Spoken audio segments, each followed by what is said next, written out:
So for painting locomotive cabs, I usually like to look at some photographs online for reference. However, I couldn't actually find any photographs of an Gnr J52, so I had to make an educated guess as to what colour each component was.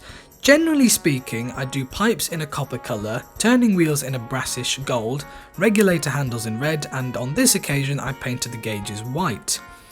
Also, I noticed the cab windows are actually separately glazed, which is quite a premium feature for a relatively basic model.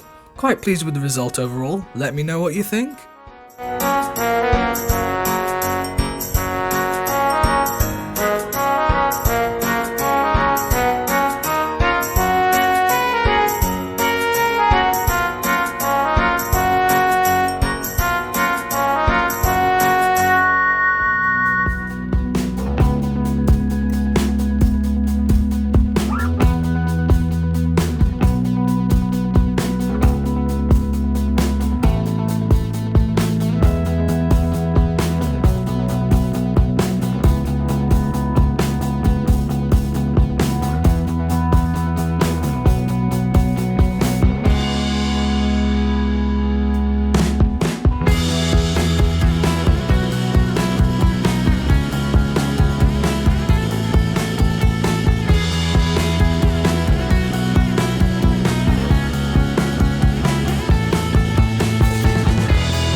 Okay, not sure if I mentioned, cosmetic restoration of this engine going pretty well, except the handrails, they're so blooming fiddly, and this front handrail was a nightmare.